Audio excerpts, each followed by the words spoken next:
group and raising a family with his significant other Neytiri, which incorporates his children Neteyam and Loak and his girl Tuk, his embraced girl Kiri, Bruh. T into the world from effortlessness Augustine's senseless Na'vi symbol, and a human kid named Bug, the child of Miles Quaritch who was brought into the world on Pandora however couldn't be shipped to Earth in cryostasis. While Jake can acknowledge Insect as an embraced child, Neytiri is incredulous of him given his human starting points. Notwithstanding, every one of the kids blend and mingle well with one another including Insect, whom Kiri is warm with despite the fact that he is a human.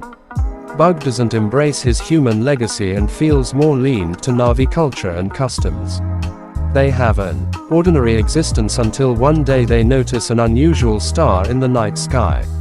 Once more, much regrettably, they understand it's a RDA space transport with people getting back to Pandora to colonize it, raising another vitally working base. Among the fresh debuts in the boat is Colonel Quaritch, who has been cloned into a Na'vi body and with his recollections transferred from before his demise. Accordingly, Quaritch can't recall his death on account of Jake, however is simply ready to remember the occasions previously and his vindictive mission to kill Jake, to keep the RDA from taking advantage of Pandora once more. Jake drives an essential guerrilla activity against the RDA's supply lines, debilitating them. In one of the tasks, Loak, who resists Neteyam and anxious to show what him can do, T attempts to help Jake in fight however gets injured.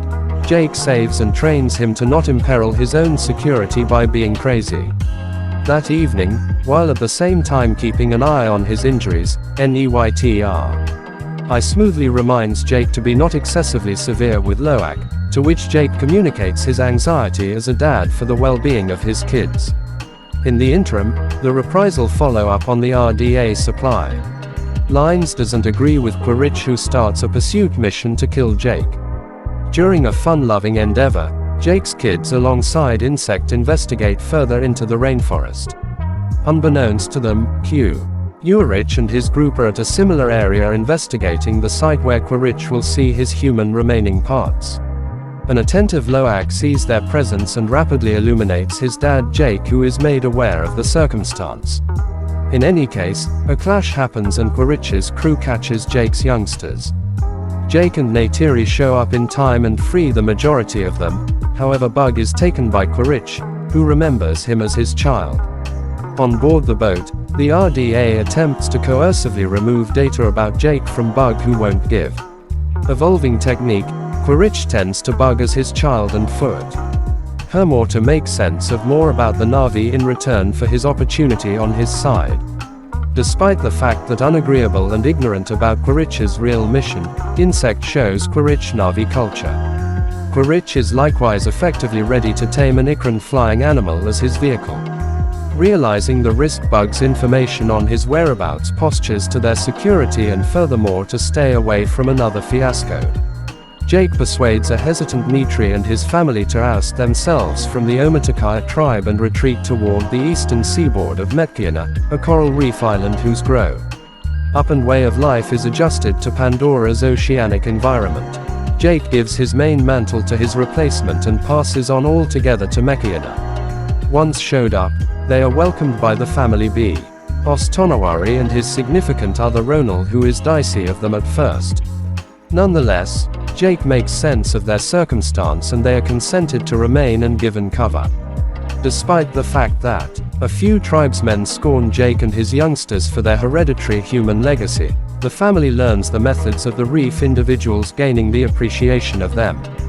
Kiri is captivated with the oceanic existence of Metkiana and fosters a profound bond with the ocean and its animals, while Loak gets to know Sireya, the little girl of tribe boss Tonawari, and his significant other Ronal. While adjusting to their new climate, Loak gets into a battle with Sireya's sibling Aunung when he pokes a rough fun at Kiri and him of the blended human genealogy. Jake scolds his child for his way of behaving. At Jake's demand, Loak gets back to apologize to Aunung and his companions. Notwithstanding, they tempt him to an excursion into the region of a hazardous ocean hunter and leave him abandoned as a vengeance. The ocean hunter attempts to go after Loak.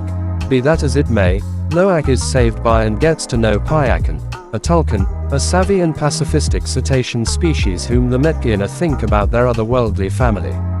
Upon his revisitation of Metgiana, Boss Tonawari, who became mindful of Aonung's activities on Loak, requests that the previous apologize to Loak. Notwithstanding, Loak assumes the fault on himself. Winning Aonung's companionship, he is additionally informed that Pyakin is an untouchable among his species. In the meantime, out traveling to a branch off of the Tree of Spirits, Kiri joins with it to meet her mom, yet experiences a brutal seizure. She is mended by Ronal. However, when Jake calls Norm Spellman and Max Patel for help, Quaritch can follow them to the archipelago where the reef individuals reside. Carrying Insect with him, he secured a whaling vessel which is hunting Tulkuns to gather their mind proteins for making hostile to maturing cures.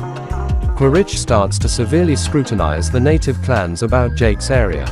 Bombing that, he arranges the whaling team to wantonly kill the Tulkuns to draw Jake out. Loak intellectually interfaces with Pyakin and discovers that the Tulkun was projected out on the grounds that he conflicted with the methods of his species and went after the whalers who killed his mom.